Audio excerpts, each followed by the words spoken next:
we have one more topic, as I mentioned at the end of last week's shir, one more topic. Thank you, Bruce. We have one more topic that relates to Erev Shabbos, but it's really not Erev Shabbos. It's more like a Shabbos topic now. And it's one we all dread becoming a Shabbos topic, which is Din Mishehech Shechlo Baderech. You're on the road, and Shabbos ends up starting, and it was not your intention that you would be on the road, and now you find yourself in a less than ideal situation. Okay. What do you do? and I think that exactly. I don't think this is a topic that compared to like the last topic that we talked about the trying to catch the oil, which I'm not saying wasn't practical. I don't think it just comes up as much in our setting. This one, unfortunately, may. And one of the things that we're going to have to work on is how do we think about the laws that we're going to read, which were, I have a donkey with me. There's a non-Jew who's with me. There's a case where the non-Jew is not with me. So what do I do when the non-Jew is with me? Okay, that's one set of facts, right? And then what I do when there is no non-Jewish person with me, I have only a donkey. What do I do? So we're going to start here. The Sif Aleph begins with the case of the more ideal situation of being caught in this predicament. Sif Bet gets into the less ideal situation, which is when you don't have a non-Jewish friend who's with you. But here we start with Sif Aleph, Reish Samech Vav. And after this topic, we really change gears, and we're going to talk about the Reish Samech Zayin gets into davening for over Shabbos, which is very practical, obviously, because we daven every Shabbos. But here we start Sif Aleph. Mish Ahaya Baderech V'Kidesh Alav Hayom V'Hayu Imo Maos. So you were on the road, and the day became holy upon you. Okay, so whether you like it or not, Shabbos has started, and you have money with you. What was that? Yeah, Shkia has come, which is actually a very important distinction. Whether it's Shkia or it is Tzeisak L'Chavim, that actually is an important distinction. We're not going to focus too much on that here at the beginning, but other than to say that between Tzeisak Shkia, sunset, and Tzeisak L'Chavim, and 3 stars when it's truly dark, there is some room for leniency when it comes to rabbinic laws. The reason being because it's a suffix, it's Ben Hashmashos, it's twilight, and so therefore it's a suffix deoraisa. It may be a time when it's biblically prohibited, but it's unclear because we don't know how to treat this time of twilight. Certainly, once you get to later stages, it's for sure a deoraisa. That's why during the time of twilight, so the rabbis were sometimes in a difficult predicament, lenient with some of the rabbinic laws because the suffix de rabbanon. So we'll talk about that as we go, but that won't come up explicitly right here. So, anyways, this person has money with him. V'hayu imo maos. He has money. V'yesh lo chamoro, and other facts here. He has with him a donkey. V'yesh v'gam yesh imo eno Yehudi, and there's a non-Jew along with him as well. Slave. Maybe a servant. Yeah. Well, because if it was actually halachically, it would be more complicated if it was his own eved. If he owned the eved, that would be halachically more problematic here. So lo yaniach kiso al chavaro, because there's a situation here of non-Jew and there's a donkey available here as well to carry items. So he should place the maos. He should not. Sorry, lo yaniach kiso. He should not place the little purse of money on the donkey. Mipnei shehu mitzuveh al shvisa. So he is commanded on its rest, meaning the animal's rest. Ela no sein kiso la'eno Yehudi. He should rather give the little wallet, the little purse, to the non-Jew. Laholicho lo, to take it with him. Ulamotzai Shabbos lo tchumenu, and then he'll come see him again on Motzai Shabbos, and he'll pick it up. And even if he doesn't give this non-Jew any payment for holding on to the wallet for him, okay, and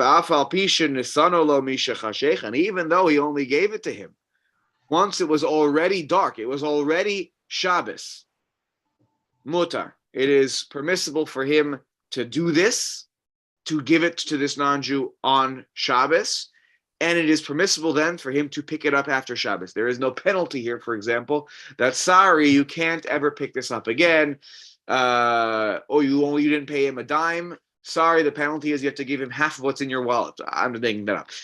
There's nothing of that sort. It is permissible. On the contrast, avali matzah metzia. Let's say you find a metzia. Okay. By the way, it's literally how he talks sometimes. Goes, I found a metzia. Metzia. You found a it was an object that was lost. I don't know. It was a metzia. It was something that was not identifiable to another person. It was no way that was going to find its owner. You find a metzia on the ground. I said, it's Shabbos. We're walking along. Oh, what a metzia over here! I can't, but it's Shabbos for me. I can't. There's no Eruv here. I can't carry this thing.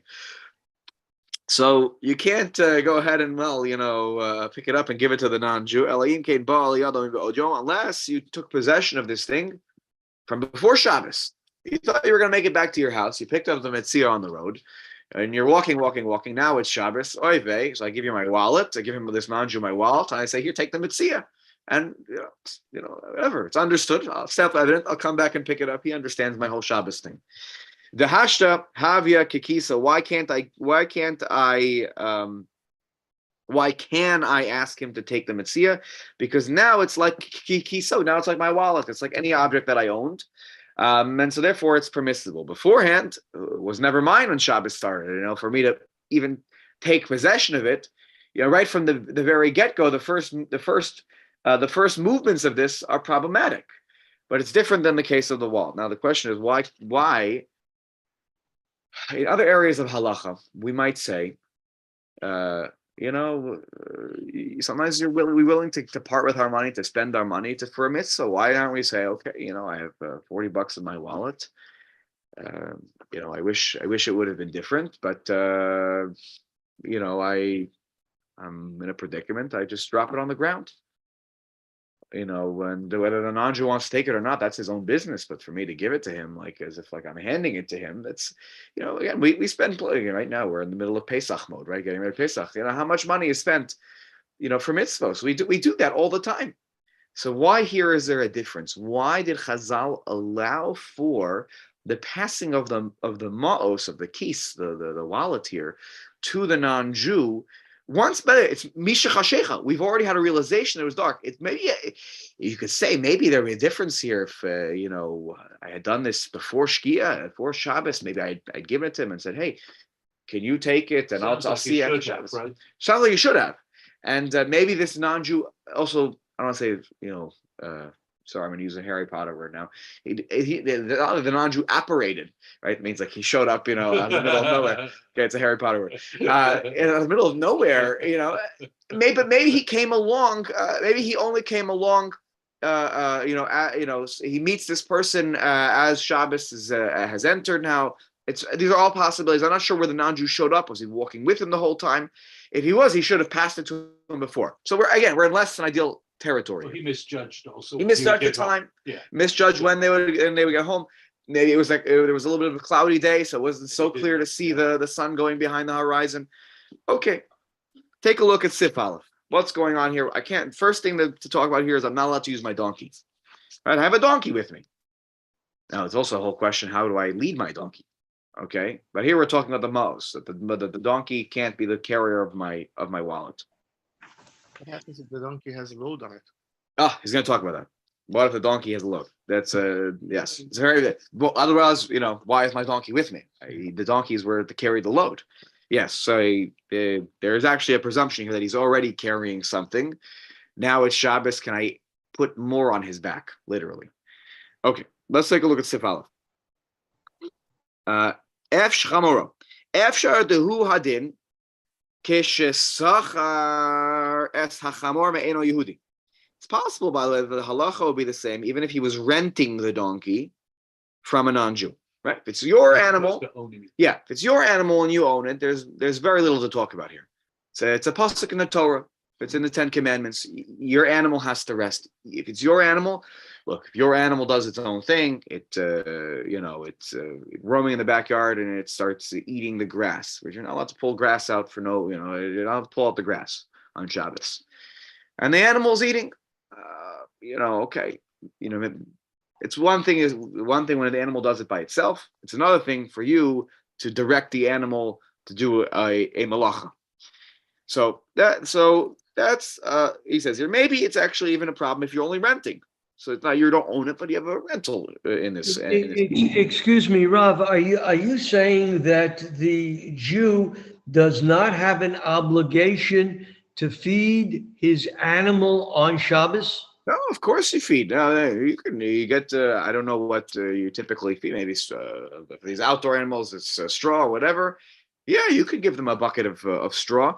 You have to make sure that your animal doesn't violate any malacha. Literally, by the way, the same laws that I have, my animal, any animal that I own has the same laws. Now, they never learned Hilchot Shabbos, but I have to ensure that I don't cause them by my actions to violate Shabbos. So I'm not allowed. If I can't carry, I can't then load my animal up with something on its back and say, mush, right? And, they start to walk or whatever, however you get them to walk. Because now I have caused them to carry on Shabbos. So just like I can't do certain things, they can't. Now, they don't know these laws, but it's my responsibility to not make my animal do those things. So we'll talk more about it now. He's going to explain a little bit more. Yes, but you just said that there seems to be a prohibition on allowing the animal to munch on the grass. I can't. So here's the difference. Let's say I've trained my animal. That's actually not what you said. Let me make a distinction here, Simeon, and this is important actually for understanding this little law. The animal, if I have trained my dog, let's say I have a dog.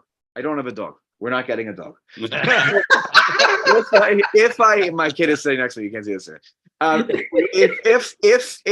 If we had a dog and I had trained my dog, and my dog responds to my commands, I am not allowed to command my dog to do something.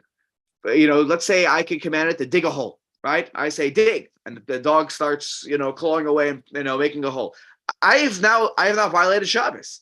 Now, if I say dig to my dog and my dog has never been trained and he doesn't know anything, and he looks at me and goes, so I didn't violate by saying dig. Now it's all about the context here. So Simeon, the very action of the animal chomping on the grass, if I trained my animal to do that, then it's a problem. But if my animal is roaming in the backyard, I'm inside my house, I'm minding my own business, I'm enjoying my Shabbos meal, and my animal is roaming in the field because that's where it rightfully belongs, and it violates a malacha, no one's coming to give skila to my animal. Like, it's not happening. That's not. So if it has to be because I am causing my animal to do it. Okay, so here he says the yesh omrim. Why is rental maybe a problem? The schirus kanya lechumra, because we're stringent to say rental is a kind of acquisition where. What do you mean by acquisition? It means that you attain rights of responsibility of this animal. If an animal does something while you're renting it, certainly if it damages some other property, you're responsible. But even if, let's say, something happens during the rental, maybe it gets injured, it gets hurt, I might have some level of responsibility to repay for whatever damage happens to the animal. So that's why we're saying that schirus is kanya l'chomer. Maybe we're stringent to be worried that rental gives me certain chrayus, some level of responsibility, so much so that there's a level of that it's kind of mine. Obviously, it's a rental, but it gives me halachic status that I'm kona. I've acquired this. Does the same pertain if you borrowed it? So borrowing has different laws. It's interesting, right? So borrowing, the only time that I'm liable to repay if something happens to an animal when I am borrowing it is if I'm always responsible. Right. I'm always responsible. If I'm sorry, thank you. If I'm borrowing, I'm always responsible, with the exception of, I said it the wrong way, the exception of meis machmas malacha. The animal was, I rented a cow or an ox, whatever, and its job, we understood, me and the owner understood, of course, this is an ox that's going to help plow my field while I'm borrowing it. That's normally what it does. And it's meis machmas malacha, in the middle of doing normal work that under normal circumstances, it wasn't a tornado, it just suddenly collapses.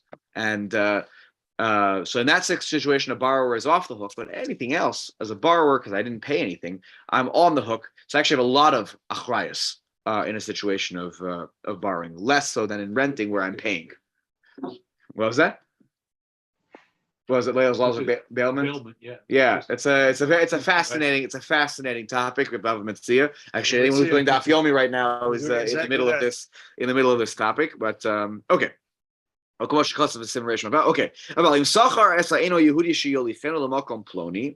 But what happens if I pay the non-Jew? It's almost like a rental fee. It's like a service fee.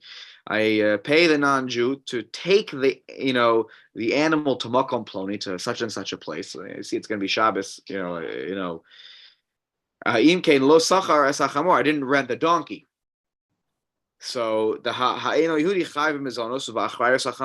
the non-Jew, if it's I pay the non-Jew to take the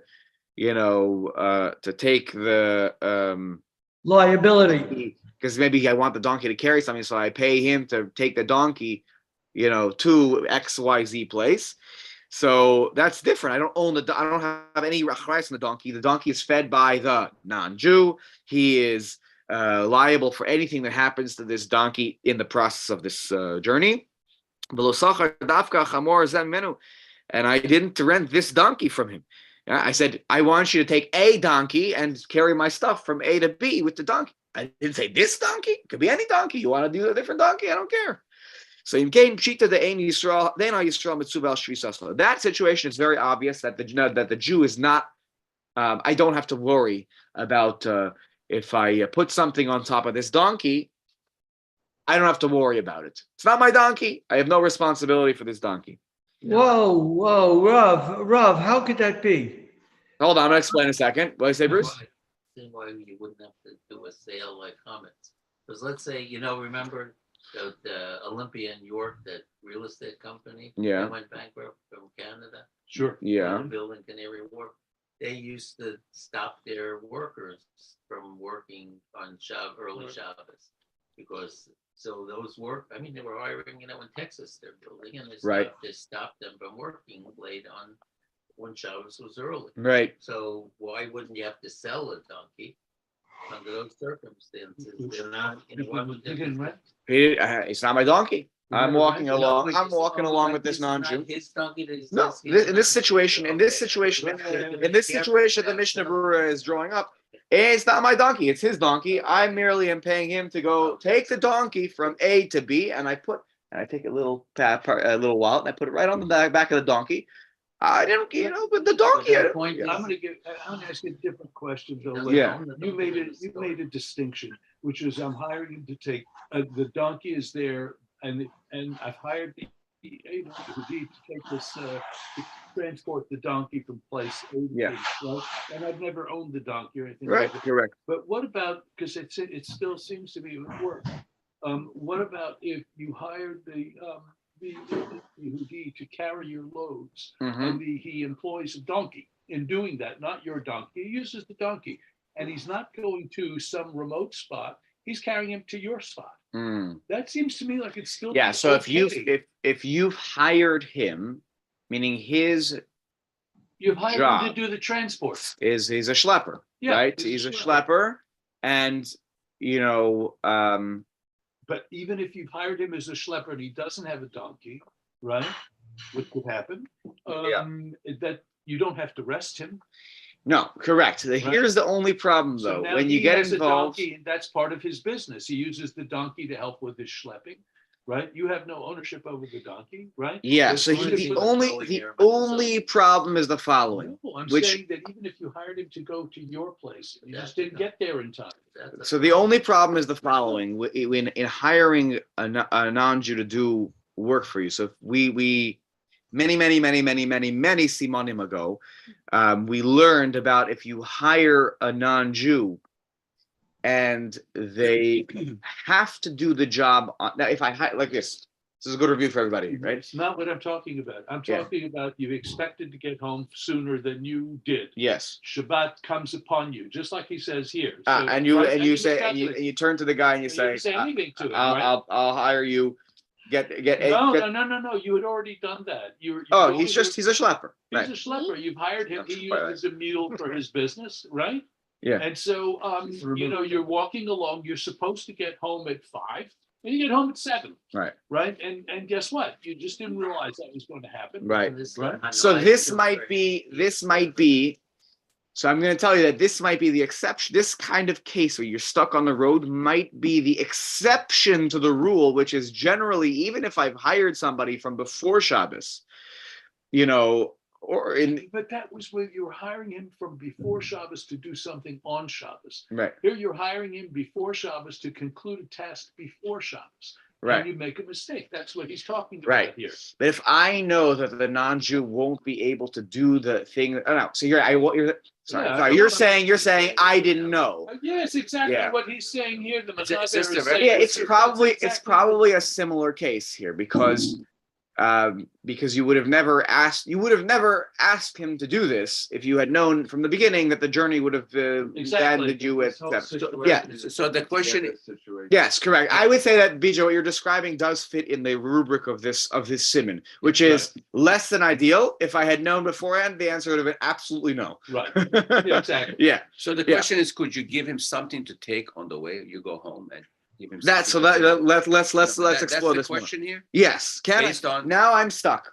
I didn't get home. I was supposed to be. Your Shabbos started at 5. I thought I'd be home. Sorry, Shabbos starts at 5:10. My internal sense of a GPS thought I would be there by 5. Turns out I have a terrible internal GPS, and we got there at 7. Or it's clear actually that we're going to get there at 7. So the question now is, Shabbos is starting. I turn to my donkey and my non-Jewish friend, and I have a wallet. I'm carrying a wallet, and I can't carry where I am. Forget that there's money in here, but I'm not allowed to carry. Period. Right now, can I turn to my donkey to help me? Can I turn to my non-Jewish friend who's walking with me to help me? So here, when I have both available to me, the Mechaber says, don't use the animal, give it to the non-Jew. So we're exploring now just the animal part of it. And here the key is that either I own the animal or I'm renting the animal. That's when it's a problem. But if it's owned by the non-Jew, then his animal, if I put my wallet on his animal, and he's okay with that, that's not an issue of shavisas behemto. I'm not responsible for this donkey that's owned by this non-Jewish friend. I don't have to worry about his donkey resting on Shabbos or not doing malach on Shabbos. Therefore, I actually could take the wallet with his permission and put it on his donkey. That wouldn't be a problem. When I own the animal or I'm renting the animal, now I can't use the animal. That's a distinction. Give it to him. Now, Simeon, to your question, the continuation of the Mishnah Berurah, I think, addresses your question of like, what's the difference here between these two? Because again, one is I own or rent, and the other is I have no shaykhus to this animal. It happens to be here. Okay. I'm only responsible for the resting of the animals that I own, or perhaps even that I rent. But if you take a look here, let's read the rest of this Mishnah Berurah and then ask that question, please, if you still have it. Okay. So he says, that is one problem though. What's mechamer? And we know what mechamer is? Not loading the donkey. It's basically driving the donkey. Sorry for lack of the correct term. You're leading the donkey. Leading the donkey is a separate issue on Shabbos. There's shvisas behanto. My animal cannot do malacha, but there's also mechamer. Now, someone who's learned Masechah Shabbos, do you remember? Let's put anybody on the spot. Do you remember why you can't do this? Why can you not drive the donkey or lead the donkey? Or I think the same goes for a horse. You might come take a stick and look at. Right, correct. You're gonna grab a branch off the tree, Oh, And yeah, you're gonna- very good. and you're gonna give it a zetz, and you're gonna give this animal a zetz, because you want to move along. So anyways, you're allowed to be ach yizar shlo yeh mechamer. The hainu shlo yigar ba behema shetelech mikolo, because they're gonna start to yell at this, move. Yeah, you're gonna so that way you don't yell at the animal. Yigar, right? Yigar means to yell. And it'll start moving from your voice. Oh, shardar shemechamaso telecha be'emer the isur mechamer shayach afilu al behemer she'ena shelo, because that prohibition exists even if it's not your animal. So that's correct. It's correct. You can't tell him to start. No, move. I don't know if such a donkey. I don't know if donkeys were. Maybe it's been trained, so like I guess if you say it, then it listens too. I'm not sure a donkey that's just shows up randomly going to be like, what are you saying to me? But the Isser Milchamech Shayach Afilu Al Behema She'ena Shelo Harbe Poskim, according to many poskim, Kidei Chaman, we'll talk about later. So that's just a separate thing to keep in mind here. That also there's a problem of leading, and a donkey or a horse or really any animal. You're not allowed to lead them because, as was mentioned here, there was a Chazal had a fear that because if you forgot I don't watch horse racing so much. I feel like most of those races, the big races, anyways, happen on Shabbos. So it's a highlight afterwards. But the jockeys are always, they have what do you call the club? The whip. The whip. They're getting the horses. They're going faster. They keep hitting the horses. So let's say you forget the stick that you used to hit. So now you're going to find the closest branch, because if you really do forget your stick, how are you going to really pace this animal to move how you want it to? You're going to go to a tree and you're going to find it, and you're rip a branch off and you'll use it. That is actually a very realistic scenario that one could find themselves in. Your dog being different, you can walk them on. Your dog being, so it's interesting, when there's no Eruv, not so partial that you can walk your dog on a leash. I don't want to get involved in the whole Shiloh right now, but it's interesting if there's no Eruv. Baruch Hashem, we have an Eruv in the community, so we don't have to worry about these problems. But if you don't have an Eruv, it's actually there I wouldn't call that mechamer. The dog being on the leash is not mechamer. It's not doing work for you. You're taking care of the animal. The question of carrying. It's the question of carrying, exactly. Yeah. All right. So, Simi, did I answer your question? Right, 'cause you're- No, not only didn't it answer the question, but it raised some additional ones. But let me just go back a minute. I was under the impression that BJ was heading that way. There is a halachic notion of Amir Ali Akum is also b'Shabbos, period. Yeah. The whole idea of the Shabbos guy is fallacious. Yes, 100%. in her position- So the difference here is that so the Mishnah Berurah is going to explain the difference. I'll give away a little drop of it. He's going to basically say, because of this circumstance, and because in particular we're talking about, this guy's got wads of cash in his sack over there. He's carrying thousands of dollars. And there's a concept of Adam Bahul Amamona. Maybe we can relate to this concept. When it comes to money, we don't always act so rational, and we get very I don't know. We lose our sense of calm when it comes to our money, and because of that, the fear was that I would violate worse malachos, meaning I would do it. Namely, I would do it myself, and doing it myself is a violation of a biblical prohibition potentially. When it comes to carrying, we'll talk about that more in a moment. And so therefore the rabbi said, you know what? The person's going to do that. We know that the 9 out of 10 people they're not going to give up on $5,000 and say, here, okay, $5,000. I'll take my wallet, drop it on the ground, no big deal. That most people, the human nature would be that you wouldn't do such a thing. And therefore Chazal preempted this and said, we'd rather you violate our laws that we made, the rabbinic laws, and not violate the biblical laws. So this is a very unique exception. You're right. Otherwise, you can't if you can't do it, you can't tell a non-Jew to do it for you. That's the general principle. Again, this is an exception, and there are some occasional exceptions to that rule, but that's the general rule. You're absolutely right. You could say, Yes. I don't need any of this stuff until 10 o'clock tomorrow night. Yes. And this, of course, you know that it's very likely, since he has other things to do, he's just going to bring it back right now. But you're giving him the latitude. Latitude, yeah. And by the way, and the way it was even drawn up by the Shulchan Aruch, no problem. He wants to hold on to, as long as I know, we're buddies, we're friends. If I didn't know this person, this would be a very different situation, because obviously this non-Jewish person. They're your friend, they're your acquaintance, their neighbor, whatever it is. You know them. You obviously know where they live, not in a threatening way. Like, you know where they live, and he has. It seems he has no issue at all holding on to for you. You'll come knock on his door after Shabbos is over, and he'll gladly hand you back, what was yours. But yeah, if there's something else going on here where you don't know this person, it may get a little dicier, because now you're going to have to hire them, because otherwise, why are they doing you a random favor? And then it gets into discussions that we've had before about hiring, help to do. Is that they're doing a malacha for you? So, but if you hire him knowing that there's a possibility that he doesn't have to do it on Shabbat. Correct. That's correct. He can stay there's a Holiday Inn right there. And he could stay in the Holiday Inn. I'm not forcing him to keep walking. Yes, that would also help if there's an off ramp here, literally and figuratively, for the non-Jew not to even violate anything. Okay, Sif Katan Beis. No saying. So this is rather give the non-Jew your wallet. And by the way, hi Steve. If you want to pass one to Steve, the packets here in the middle.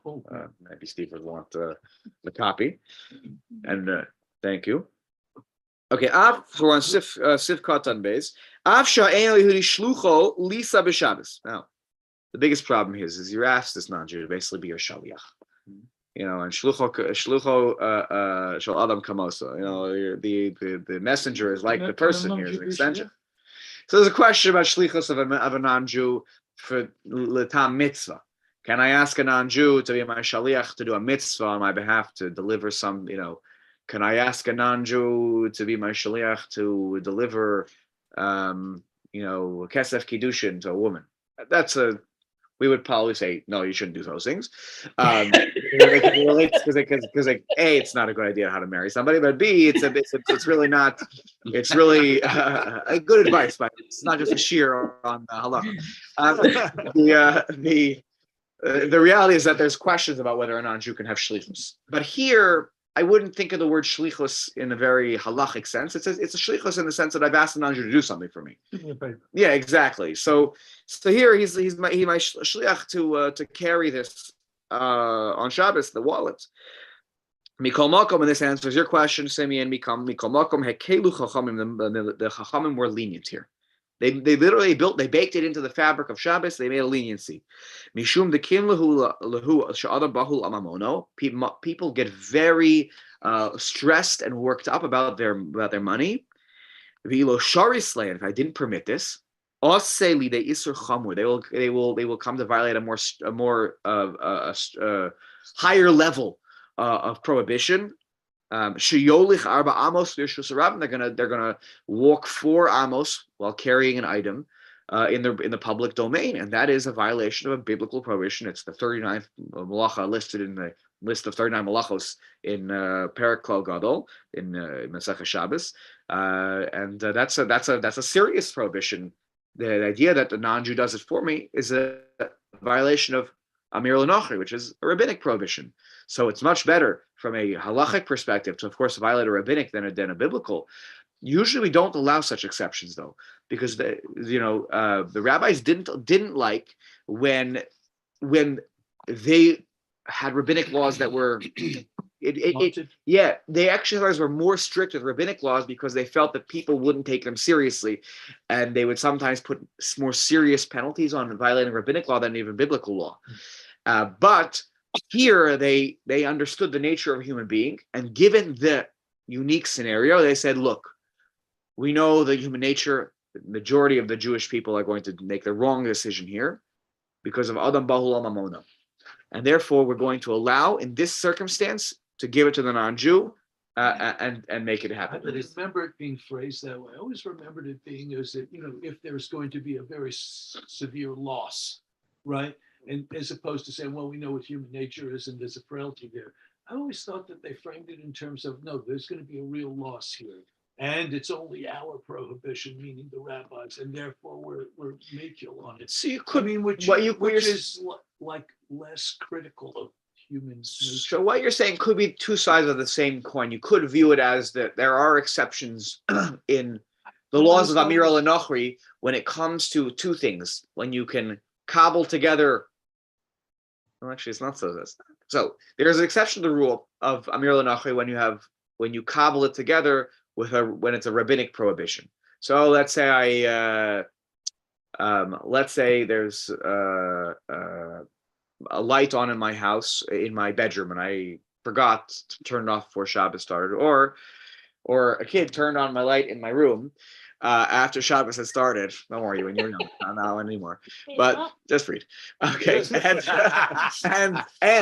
and now I have light on in my room. So am I allowed to? Is there a way I can get it off? And the answer is shvus de shvus, a double derabanan. So Amir al-Nochri is already derabanan, and turning off a light is also derabanan. When mechabe is an issue, only when it's lasos pecham, to make I use it to make, I turn off in order to utilize the coals that remain.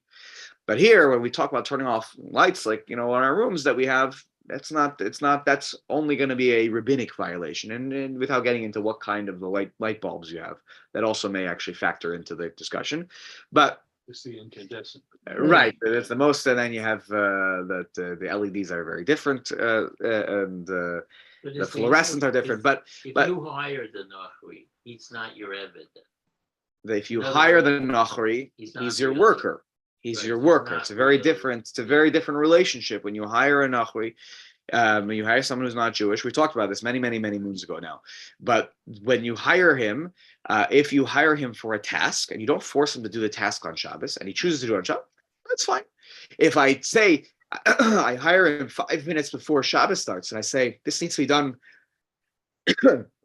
by 11 p.m. tonight, I forced him to do it on Shabbos. That's why I've many times I've said that if you go to the post office 30 minutes before Shabbos to drop a letter and you pay for overnight delivery, I find that that's halachically problematic, because now you've put somebody in a position where you forced them, because now you paid with the directive that this needs to be delivered by Saturday morning. I think that's problematic. I think it's very different if you even if you, let's say, do a 2-day Amazon order. That's all we talked about this in the past. The Thursday I order something on Amazon. I actually know it's going to come on Shabbos. Not a problem, because if Amazon chooses, Amazon can deliver it in one day. But if I have 5 minutes before Shabbos, I say this letter needs to be delivered to Boston, Massachusetts, or 30 minutes before, and it is EF-shar. It is impossible to get a letter to Boston, Massachusetts by any normal modes of transportation, plane, car, or truck, bus, whatever. Then I've put them in a position now where they have to violate on my behalf. So I'm never allowed to ask somebody to violate where I am forcing them to violate on my behalf Shabbos. But you would think that would be if you hired a messenger to personally deliver a letter. Correct. The other way, they're not just, they're carrying loads of stuff. They're going through. You're saying they're already, so This is like a bus that's running and you have to get. that might be a different story. That might be a Right. different situation But, where messenger service is one thing. They're delivering But your they're letter. probably when it comes FedEx to is not sending the truck with your letter on. r- That's it, the boss. but their action of Intent as well. moving my whatever box from one spot to the next, there are other things that happen, not just the truck. I mean, there are people who literally will be carrying in an area that would otherwise not be allowed to be carried. Just as a list, salary is not really enough for the guy who's doing things. Because it's really got to be, he has some benefit if you're telling him to do something on Shabbos, right? Like if you're in the When- light business. The Say turn turn off light in that five situation. things So don't I'm make allowed. it. That's what I was saying before. The shvus Right. b'makom mitzvah. Right. So it has to be those two Just be able to durabanans read. with a mitzvah. It has to be compelling. Can't be just any has to be, in this case, the mitzvah of Oneg Shabbos. If I have a light on in my room the whole night, so I won't be able to relax and rest the way I otherwise would. So there I can ask the non-Jew to do that. But generally speaking, that's why I go back to BJ's question. There's a difference here. Here I'm actually going to go ahead and go here, take this. Now, yes, here the potential is a d'oraisa we're talking about. So I'm allowed to violate a d'oraisa on a one-shot command to a non-Jew. Usually, never allow such a circumstance. So here, that's why there's maybe even we're pushing the goalposts further in this situation, but only in this situation. This is a very rare situation because of other ball. And as I was saying, it's two sides of the same coin, because sometimes when there's a great financial loss involved, sometimes something like that, sometimes will also be the rabbis will be a little more lenient. That's what I was thinking. Yeah. Situation. Yeah. Yeah. I was, Rav, I was thinking when you mentioned it at the beginning of the year today, I was wondering what happens if you have a conflict between a mitzvah like Hashavas Aveda and a mitzvah of on Shabbos not to carry, and you find something in the street with a name on it that you can absolutely return. Where is your priority? Yeah, that's an excellent question. I mean, the priority so the Gemara in Yoma talks about the scenario of what if I see someone who might be in a precarious, life-threatening situation, and I would require me to violate a bunch of malachos to go get them. I see them. I don't know. Their building collapsed, and I have to go and I have to start digging and working my way through piles of dirt and rubble and whatever, and that might involve some malacha. So there, of course, you get yourself involved, right? With But- the with the number. Right, and even if it's correct, and even maybe if it's a non-Jew out of other laws of Ava and whatnot, yes. But here you're talking about property, money. Here, Shabbos supersedes, and it's okay, by the way, to acknowledge in your mind where the place was. You can, after Shabbos, run back to do the mitzvah right away, but you can't violate Shabbos for that situation. There, Hashavas Aveda would take a back seat. And I don't know that you have an obligation. I don't know if an obligation kicks in yet for Hashavas Aveda because it's Shabbos until after Shabbos. Then you would have an obligation. Then you probably have an obligation to go back and find it. It might be different with tefillin or something like that. So this simon is going to talk about tefillin later on, but what happens if you have tefillin with you and you're now, So the situation we have here, the guy could take his wallet and you could just put it on the side of the road, right? Right. And hope it's still there when he comes back. after That's that. right. But what will human? That's why this is why I think that to add to VJ's thing. That's why I don't think it's just the money part. You try, I'll hide it here. A person doesn't. We wouldn't feel comfortable if we took our wallet and I'll hide it under this branch under here.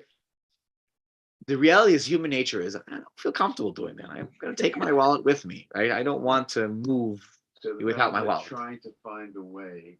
If they just told you, well, just put it on the side of the road, you'll come back after Shabbos. Then people will just go, I'm Then- taking it then with they're me. over on that. That's right. Then they'll violate the Rabbanon and the Doraisa. Yeah. Hey, look, if there's a Holiday Inn, I'm gonna keep posing Holiday Inn. I'm not like I don't have a paid sponsor. If there's a Holiday Inn, there's a Holiday Inn on the side of the road, right over there, right? And you see then you can tell better to tell the non-Jew to take it to the Holiday Inn right there, right? Or better yet, if you see it's about to get dark, got a room in the Holiday Inn. But if it's already Shabbos, at that point, yeah. By the way, I'm just really speaking of Regalachas right now. If there's a way that you can limit the amount of malacha that this non-Jew is doing, you probably should give him an out. Okay, one last very important line in this particular sif katan, and then we'll continue further for a few more minutes. V'ayin ba'achronim shekosvu. He says, take a look at the many of the achronim. The bizman hazeh, the leka rishus harabim, lekama poskim, nami din hacher. Now, the reason that we can carry on Shabbos. Oh, sorry. Let me back up. If we here in Scarsdale had a rishus harabim de oraisa, a biblically mandated or not mandated, a public domain that is by definition publicly by Torah law, then an Eruv would never help. An Eruv doesn't do anything. It doesn't do anything. By the way, in Manhattan, a lot of people will claim, because here's what happens. You need to have six. There are two different categories. 600,000. If you have 600,000 people who traverse the road, there might be another qualification that the road has to be at least 16 amos wide, so that may be 16 amos by itself might not be enough. So maybe 16 amos plus the 600,000. So many roads today are not traversed by 600,000 people. There's a question. I believe this story is probably exaggerated. There's some people say that Rav Moshe Feinstein, back in the day, from his apartment, was counting on the FDR Drive from his window how many cars were driving by. I think I believe that's got to be a little bit of an exaggerated story. But the idea being, actually, I think that Rav Moshe felt that in Manhattan, I think it was Rav Moshe who said that Broadway was a problem because of the sheer foot traffic that and of course the amount of cars that are. If you add them all up, it is a problem. And I really hear his case. So that's why there's always a question about the Manhattan Eruv. Can you hold of the Manhattan? Do you hold of the Manhattan? Do you hold the Manhattan Eruv? There's a whole question because of that. Not nothing wrong with the wiring. It was always a question of, can you even put up an Eruv in this space? And there's some who hold, by the way, just want to make you aware of this. Some who hold that if you have a highway, which is a road that connects Meir Le'ir, if I'm not mistaken, the Mishnah Berurah holds this, then that's also problematic. Even if you don't have 600,000, some hold that if you don't have 600,000, but you have a rechov that connects Meir Le'ir, that's also a problem. And the Aruch HaShulchan mentions also if you have a train, a rakebet. So there's a whole question. If you go to like the five towns, my in-laws live in Woodmere, and the LIRR goes right through the middle of Woodmere. Have you been there? So literally right through the middle of Woodmere, you have the Jews on this side of the train tracks, Jews on this side of the train tracks, and there are many who don't hold of the Eruv in the five towns because the LIRR goes through the middle of it. And so therefore it postles the Eruv. There are those who in our Eruv, I've been here since 2015, and Baruch Hashem, I've done a lot of good work actually on the Eruv from the first time I've been here.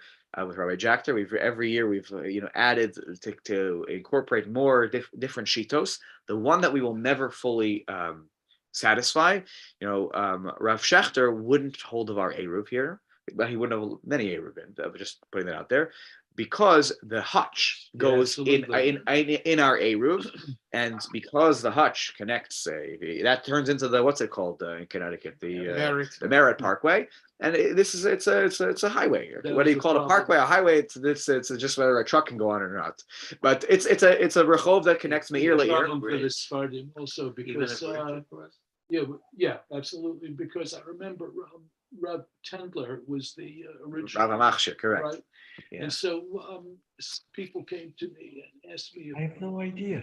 Rabbi Rubinstein's Rebbe was very close with Rishon LeZion. Yeah. So they asked if we could go to the Rishon LeZion. So we took it to him. I remember it's on the side. Sitting next to me, and he was standing next to me, and he said he's going to ask a number of very good questions, and he's going to tell you he's going to take it under advisement, right? And say we'll never hear from him, right? Right. And he said because he respects Rabbi Tendler. So right. He's never going to come back and say, no, this isn't a good Eruv here. And so it was an interesting thing. Right. But Sfardim and Hasidim very tough on that. Right. So by the way, and I say that by the way with our Eruv, I'm telling you, is a great Eruv, like in terms of the halachic standards of our Eruv. And so you should, unless you hold in general of this position, which I would say it's not certainly amongst Ashkenazi poskim, it's not the majority position. Even with all due respect to Rav Shechter, and I have great respect for him. I was the pleasure of learning in his kollel. But Rabbi Willig and many others of the Rosh Yeshiva YU, but not just the Rosh Yeshiva YU. This is a very standard position that again, people try to not involve this, to try to involve like a place like a thing like the hutch, but the reality is that it would be actually really hard for us to make the eruv if it didn't include the hutch. I've had many discussions with Jack about this topic, and the reason I brought it up here was because today most roads are not a reshus rabim d'oraisa, and so you're dealing with what's called a karmelis. It's almost like a reshus rabim d'rabanan. Okay, and so you say, oh, but maybe this whole law is not so important anymore because they're giving the wallet. I'll carry the wallet. No, you can't carry the wallet. The halacha still stays the same, even though the stakes might not be as high. Therefore, but you might think it's a different conclusion. The answer is that the Achronim say no. The conclusion is the same. Why? So one of the explanations, by the way, that was given was, I forget who said this. But it was in one of these notes on the side here. But one of the Achronim said, well, because if you start to get lenient with this, then when you end up in the situation of the Oraisa, you will make the mistake. You aren't going to treat it the same. So this way, in order that the law is not, kal be'enav, it's not so lenient in your eyes. Therefore, correct, it might lead to mixed dancing, which is always the number one problem in Judaism. Okay.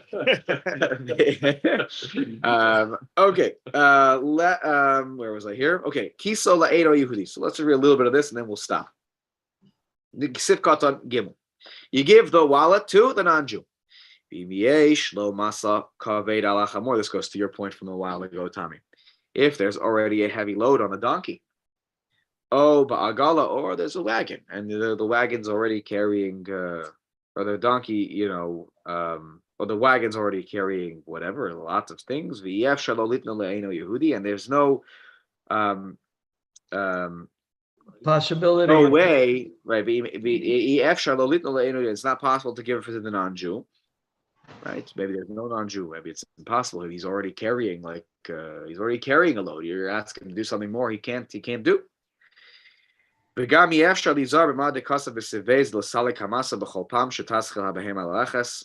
about this next time in Sif Beis. There's a whole thing that every time that the animal, that if you don't have a non-Jew available, and it's just you and the animal, and you look at your donkey and you say, okay, it's just me and you, buddy. We got to figure out how to get this to get back to the house. And so there's a whole. It's very interesting. When we get to we'll reset base next week. Every time that the donkey starts to move, you have to remove what's on the donkey. So you're like, because why? Because when it talks about because in order to violate the biblical prohibition of carrying, there has to be an akira. It's the first mission in Masechah Shabbos. There has to be an akira and a hanach. There has to be an uprooting and a placing. And the donkey, when it uproots itself, it does one problem, but then it doesn't stop. And so I start taking the load off the donkey before he has a chance to stop. It's it's almost like you'll see, it's also a little bit of a charade, okay? But it circumvents the Torah prohibition. We'll explain this a little more next week. Okay? Let's say you can't do with this whole trick, which we'll talk about next week. So what do? So Yira lahaknos od yom hachamor la'eino Yehudi kedin Torah. So before Shabbos starts, I realize I'm 5 minutes from Shabbos, and I'm 2 hours from my house. So okay, I have at least some foresight. So, but there's no hotel there. There's nothing. I'm in the middle of no man's land. Okay. So it appears that you should be, you should give rights over. You should acquire over from before Shabbos starts, the donkey to the non-Jew, like the Torah law, kedin Torah, v'im baki b'darchei kinyan hatzarich lazeh. See, so it's a whole thing. I'm going to do this next Monday night, or next Sunday night, and next Monday morning. There are different ways we make kinyanim with a non-Jew. It's a question in the Gemara, or a question by the Achrilim. You're showing him, how do you make a kinyan with a non-Jew? With a Jew, it's pretty simple. There's questions that are raised about how can you affect a transaction between a Jew and a non-Jew. So when we sell the chametz, there are 7 methods of transaction that we do. Everything from money to a shtar, to a document, to a handshake, to what's the other way? The Kenyan chalipin. I give a value of an item of value to the non-Jew. He picks it up. So we do literally every type of transaction in order to hope. It's like we're just like shooting bullets at the wall, and we shoot every bullet that we have, and we hope that one of them sticks. But there's what Rabbi Willig always likes to point out when we're going over with the non-Jew. There's severability, right? There's severability is when you have each method of transaction is separate. So nothing affects the next method of transaction, right? It's not like if one of these methods doesn't work, that all of them don't work. Each transaction is separate. Anyways, so and let's say you're not an expert in how to do a kinyan. You didn't witness Bechiras Chametz. By the way, I wasn't an expert in this thing until I saw it with my own eyes. Right? Yafki Renu bifnei shlosha. So what should I do? I should make them hefker in front of 3 people. Right? It's ownerless. I don't own it.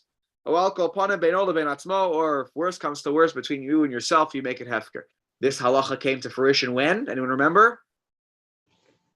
COVID. Before Pesach, people who had not made Pesach before purchased dishes. I got shilas up the wazoo on this one, or Morris got probably more than me.